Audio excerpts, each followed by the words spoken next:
Un nouveau rapport sur l'état de la planète qui inquiète, une situation critique aux Antilles, un nouveau virus en Afrique ou encore l'arrivée de Lionel Messi au PSG qu'on va analyser au-delà de l'aspect sportif. Salut, c'est Hugo, j'espère que vous allez bien. On est parti pour un nouveau résumé des 5 actualités qui ont marqué la semaine. Et au passage, je me permets quand même de le rappeler puisque je reçois tous les jours des messages en mode « Oui Hugo, pourquoi est-ce que tu as arrêté de faire une vidéo par jour comme tu le faisais avant ?» Et bien pour ceux qui n'auraient pas suivi, je vous explique, en fait on est en petite pause là pour l'été, mais le format des actus du jour et donc ma tête aussi seront de retour le lundi 23 août sur cette chaîne.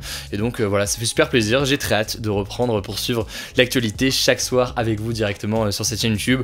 Et au-delà de ça, comme je vous l'ai dit, on prépare plein de nouveautés, plein de choses qui vont venir à la rentrée sur YouTube, sur Instagram, sur Twitch, etc. Au passage, avant de commencer, si vous voulez plus de vidéos, sachez que sur la chaîne principale Hugo Décrypte, donc pas celle des actus du jour que vous regardez actuellement, mais l'autre chaîne, eh bien on a publié une nouvelle vidéo aujourd'hui, un nouvel épisode de notre format Hexagone. En fait, c'est un échange très fort entre 6 jeunes sur l'alcool, entre certains qui ne boivent pas, d'autres qui boivent beaucoup. Ça a donné donc une discussion très enrichissante de pouvoir comme ça les rassembler, les réunir pour parler de ce sujet parfois sensible. Du coup, si vous voulez découvrir cette vidéo qu'on vient de poster, eh bien je vous mets le lien en description et en commentaire épinglé. Vous le savez, comme d'habitude. Allez, on commence sans plus tarder avec la première actu de la semaine. On va parler rapidement de la situation catastrophique actuellement dans les Antilles où l'épidémie de coronavirus est devenue tout simplement incontrôlable. En fait, depuis quelques semaines, la Guadeloupe et la Martinique, donc 2 départements français d'outre-mer,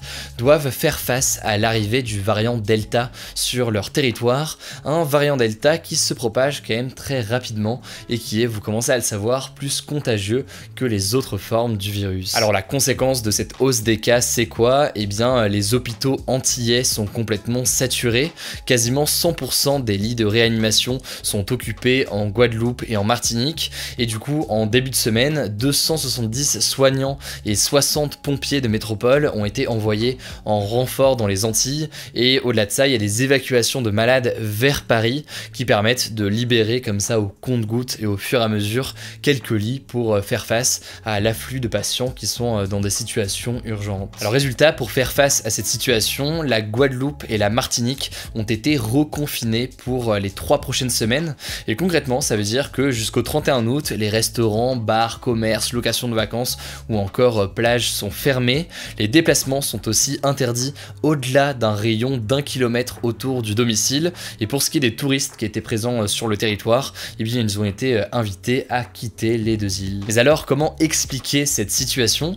La première raison, c'est donc le variant Delta qui est très contagieux, mais la deuxième raison, c'est le faible nombre de personnes vaccinées. En fait, en Guadeloupe et en Martinique, à peine 21% de la population a reçu une première dose contre plus de 66% de la population en France métropolitaine, et donc moins de personnes vaccinées, logiquement, ça veut dire un virus qui peut se propager plus facilement et surtout plus de formes graves chez la population à risque. Alors selon le gouvernement, si la situation est telle qu'elle est aujourd'hui, c'est que de nombreux Antillais sont contre la vaccination, mais selon plusieurs experts, c'est aussi parce que les infrastructures de santé aux Antilles sont parfois dans un état assez catastrophique depuis des années, et donc le gouvernement est accusé de ne pas avoir assez anticipé cette nouvelle vague, mais au-delà de ça, de ne pas avoir mis assez de moyens dans les hôpitaux ces dernières années. Bref, vous l'aurez compris, la situation est actuellement tendue en Guadeloupe et en Martinique. On pourrait aussi d'ailleurs parler du confinement partiel et du couvre-feu qui a été étendu à la Réunion. Bref, courage à vous tous si jamais ça vous concerne logiquement, courage aussi au personnel soignant qui est mobilisé sur place, et de notre côté évidemment on vous tiendra au courant la semaine prochaine et dans les prochains jours. Alors pour la deuxième actu de la semaine, et avant de parler du rapport concernant le dérèglement climatique, on va parler de l'Afghanistan et notamment de la progression très rapide des talibans, un groupe islamiste armé qui s'empare de nombreuses villes et qui inquiète de plus en plus les pays du monde entier. En fait, depuis 20 ans, et plus précisément depuis les attentats du 11 septembre 2001 à New York, eh bien les États-Unis sont engagés militairement en Afghanistan. Et le but de cette présence militaire officiellement, c'est notamment de former, de financer et d'équiper l'armée afghane pour lutter contre les talibans, qui sont donc un mouvement islamiste djihadiste présent dans le pays depuis 19 1994. Et en gros, pour faire très simple, les États-Unis accusent les talibans de protéger et de cacher en Afghanistan les leaders d'Al-Qaïda, le groupe terroriste responsable des attentats. Le truc c'est que en 2018, eh bien, le gouvernement de Donald Trump a annoncé vouloir retirer les troupes américaines d'Afghanistan, un retrait qui a été mis en œuvre en mai dernier par Joe Biden. En gros, pour les États-Unis, les soldats américains n'avaient plus rien à faire là aujourd'hui. Or, là où ça se complique, c'est que depuis le début du retrait des troupes en mai, eh bien, les talibans ont lancé plusieurs offensives contre l'armée afghane et ont pris le contrôle de nombreux territoires de l'Afghanistan, des territoires qui étaient donc jusqu'ici contrôlés par le gouvernement afghan avec le soutien des États-Unis notamment. Aujourd'hui donc, pour vous donner une idée, les talibans contrôlent actuellement près de la moitié des principales villes d'Afghanistan. Ils se rapprochent dangereusement de la capitale du pays, à savoir Kaboul. À terme, le but des talibans, c'est donc très clairement d'avoir le contrôle sur tout le pays. Pour la plupart des experts, les Américains quittent donc l'Afghanistan au mauvais moment car le gouvernement afghan n'a pour l'instant pas les capacités d'assurer la paix et la sécurité sans le soutien des Américains. Et malgré cette situation, Joe Biden maintient que cette décision de retrait est la bonne. De son côté, l'Organisation des Nations Unies craint surtout en fait le début d'une guerre civile et d'une grave crise humanitaire. Faut savoir qu'au moins 183 personnes ont été tuées, dont des enfants en un mois. Et au-delà de ça, selon l'Organisation internationale pour les migrations, au moins 359 000 personnes ont été déplacées depuis le début de l'année à cause de ces violences. A noter au passage que face à cette avancée des talibans, plusieurs pays européens, dont la France, l'Allemagne ou encore les Pays-Bas, ont annoncé avoir suspendu les expulsions vers l'Afghanistan de migrants afghans qui étaient actuellement en Europe, car eh bien, ces pays craignent pour leur sécurité s'ils sont expulsés à nouveau vers l'Afghanistan.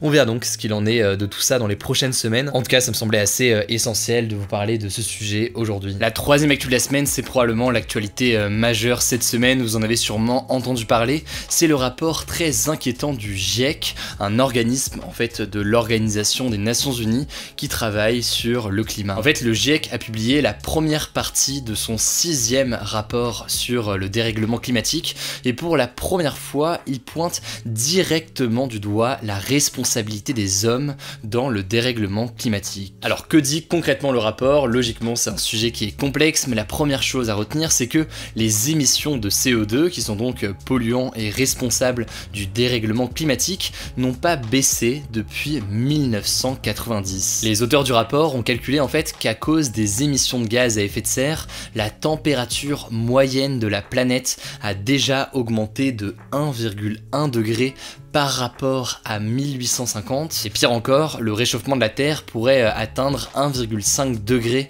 par rapport à 1850, et ce dès 2030, soit 10 ans plus tôt que ce qu'avait estimé le GIEC en 2019. La conséquence principale de cette hausse de température, c'est que les événements climatiques extrêmes, comme les vagues de chaleur ou encore les fortes précipitations qu'on a pu observer dans le monde ces dernières semaines, vont être de plus en plus fréquents. En gros donc, plus la hausse des températures sera importante, plus les événements climatiques extrêmes comme les inondations ou encore les feux qu'on connaît dans le monde actuellement seront fréquents, et c'est en l'occurrence une conséquence parmi plein d'autres qui vont être malheureusement observées dans les années qui viennent si rien n'est fait. Par ailleurs, certains changements climatiques seraient même irréversibles pour au moins plusieurs centaines d'années, c'est-à-dire donc qu'il n'y aura pas de retour en arrière possible au moins avant plusieurs centaines d'années. Les experts du climat citent par exemple la montée des océans due à la fonte des glaces. Selon eux, le niveau de la mer pourrait gagner jusqu'à 1 mètre d'ici à 2100. Dit comme ça, 1 mètre, ça peut paraître assez peu, mais en réalité, les conséquences sont très importantes. Bon alors, on va pas se mentir, tout ça dit comme ça, c'est quand même très déprimant, mais alors, est-ce qu'il y a des solutions? Eh bien, selon le GIEC, la seule façon de limiter le dérèglement de la planète, c'est de mettre en œuvre une réduction forte, rapide et à l'échelle de toute la planète planète des émissions de gaz à effet de serre, et même en faisant cela, eh bien, il faudra attendre 10 ou 20 ans pour voir les réels changements et surtout les bénéfices de cette réduction qui doit s'inscrire vraiment dans la durée. Bref, vous l'imaginez, à 3 mois de l'ouverture en Écosse de la conférence internationale sur le climat, la COP26, eh bien, ce rapport fait beaucoup parler de lui. Pour le secrétaire général de l'Organisation des Nations Unies, ce rapport est même une alerte rouge pour l'humanité, rien que ça me semblait donc assez important d'en parler aujourd'hui. C'est un sujet qui est majeur, qu'on a partagé cette semaine d'ailleurs sur Instagram avec un post dédié que vous avez peut-être vu. On va continuer à en parler dans les prochains jours et dans les prochaines semaines pour voir au-delà de ce rapport du GIEC, eh bien, les éléments, les mesures à mettre en place, à mettre en œuvre à l'échelle de la France, mais aussi à l'échelle de la planète, et tout le débat autour des solutions à mettre en place. Allez, on passe à la 4e actu de la semaine et on va parler de l'arrivée du footballeur argentin Lionel Messi au PSG. Et en l'occurrence, même si jamais le football ne vous intéresse pas forcément, vous allez le voir, il y a des éléments assez intéressants sur d'autres aspects. Alors déjà, pour donner un peu de contexte, un transfert de Lionel Messi, l'un des meilleurs joueurs de l'histoire du football, c'est logiquement un événement puisque beaucoup le voyaient faire toute sa carrière au FC Barcelone, qui était son club depuis qu'il avait 13 ans. Le truc, c'est que eh bien, Barcelone était lourdement endetté et ne pouvait plus supporter l'énorme salaire de Messi, qui gagnait environ 100 millions d'euros par an là-bas actuellement à Barcelone. Alors Messi avait quand même accepté de réduire son salaire de moitié pour prolonger son contrat à Barcelone, mais même avec ça, sans rentrer dans les détails, ça n'a pas pu se faire et donc Messi s'est retrouvé libre. Il n'appartenait plus à ce moment-là au FC Barcelone. Alors logiquement, une légende comme ça libre, c'était une occasion en or pour le PSG. C'était donc l'occasion de récupérer Messi gratuitement entre guillemets, donc sans avoir à l'acheter chez un autre club, et ce alors que, à titre de comparaison, ils avaient dû payer 222 millions d'euros au FC Barcelone pour acheter Neymar en 2017, quand Neymar était encore sous contrat au FC Barcelone. Alors on dit que Messi a été récupéré gratuitement dans le sens où il n'était pas dans un contrat dans un autre club et du coup il n'y avait pas à l'acheter comme Neymar, mais après évidemment le PSG va quand même dépenser beaucoup d'argent. Messi va recevoir un salaire de 41 millions d'euros par an selon le journal L'Équipe, donc 5 millions de plus que Neymar à titre de comparaison, et eh bien le club parisien lui a également payé une prime d'environ 30 millions d'euros simplement pour qu'il signe selon la presse espagnole. Alors au-delà de l'intérêt sportif d'avoir Lionel Messi, si je vous en parle aujourd'hui, c'est parce que pour beaucoup de spécialistes de l'économie du sport, Messi va aussi rapporter énormément au club. Messi au PSG, c'est plus d'argent de sponsors, plus de ventes de maillots ou encore un stade qui devrait être, si tout se passe bien, bien rempli toute l'année. Et pour vous donner une idée, Messi sur Instagram par exemple, c'est 248 millions d'abonnés. 248 millions d'abonnés, c'est 5 fois plus que le PSG, rien que ça, qui est suivi par seulement 45 millions de personnes.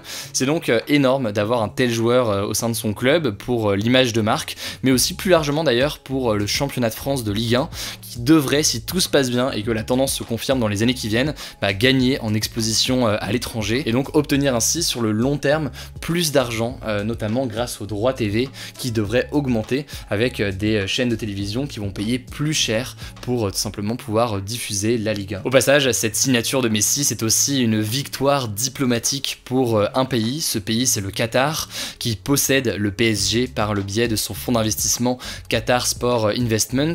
Le football, c'est en effet un outil important pour ce petit pays pour gagner en influence sur la scène internationale. C'est ce que l'on appelle donc le soft power. On avait eu l'occasion d'en parler quand on parlait des Jeux Olympiques il y a quelques semaines. D'ailleurs, signe que le Qatar mise beaucoup sur le football et le sport pour émerger et devenir une puissance importante. Eh bien, le Qatar va accueillir la Coupe du Monde de football dans moins d'1 an et demi. Ça va se passer en décembre 2022. Et ils espèrent donc ainsi rayonner malgré un contexte très tendu, puisque The Guardian a révélé récemment que plus de 6500 migrants ouvriers seraient morts sur les chantiers de construction des stades depuis le début de leur mise en place au Qatar il y a quelques années. Bref, c'est un gros coup sportif pour le PSG, mais c'est aussi un élément important pour l'image d'un pays, le Qatar, et c'est intéressant là aussi d'en parler aujourd'hui, au-delà de l'aspect sportif. Alors on termine avec la dernière actualité, on va parler rapidement d'un virus. Ce n'est pas le Covid, mais c'est le virus de Marburg,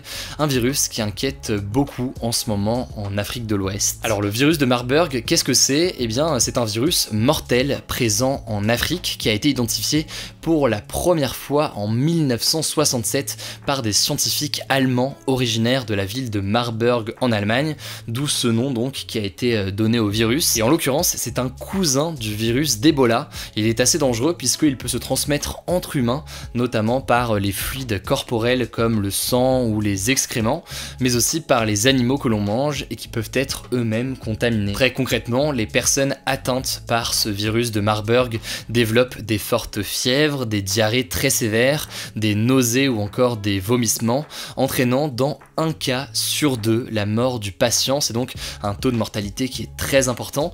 Pourquoi? Eh bien parce qu'il n'existe aucun traitement et aucun vaccin aujourd'hui contre ce virus. Et d'après l'Organisation mondiale de la santé, les patients gravement atteints par cette maladie ressemblent, je cite, à des fantômes avec des yeux profondément enfoncés et un visage inexpressif. Alors si je vous en parle aujourd'hui, c'est parce que pour la première fois, eh bien, le virus est apparu en Afrique de l'Ouest, en Guinée plus précisément, et en fait plusieurs épidémies avaient déjà été recensées en Afrique dans les années 2000, notamment en Angola où le virus avait tué 329 personnes en 2005, mais jamais il ne s'était propagé jusqu'ici dans le nord du continent africain. Alors pour l'instant en Guinée, une seule personne est morte et 3 de ses proches sont hospitalisés, mais voilà, l'arrivée de ce virus reste quelque chose, un élément de vigilance pour les organisations de santé sur place, surtout que le pays vient tout juste de mettre fin à une épidémie d'Ebola et qu'il doit toujours faire face en parallèle au Covid-19.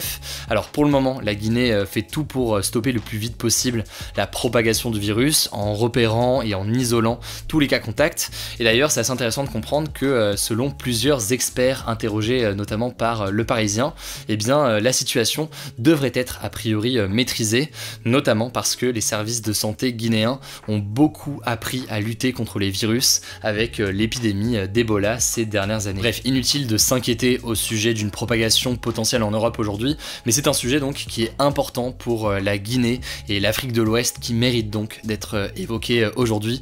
Courage en tout cas à eux en cette période difficile. Bon voilà, écoutez, c'est tout pour ce résumé des 5 actualités qui ont marqué la semaine. Plein de sujets un peu différents cette semaine. N'hésitez pas d'ailleurs à me dire un peu ce que vous en pensez dans les commentaires sur les choix de sujets, etc. etc. Je l'ai dit, le retour des actus du jour et de ma tête en face caméra, ce sera pour le 23 août directement sur cette chaîne YouTube. Du coup, n'hésitez pas à vous abonner. En attendant le retour du coup sur YouTube, pour suivre l'actualité au quotidien, ça se passe sur Instagram. Vous le savez, du lundi au dimanche, on poste un petit résumé de l'actu qui se lit en moins d'1 minute. Vous êtes des dizaines de milliers à vous abonner ces derniers jours, ça fait super plaisir. Le nom du compte, c'est Hugo Décrypte. Voilà, écoutez, je crois que j'ai tout dit. Prenez soin de vous, prenez soin de vos proches, et on se dit donc à très vite.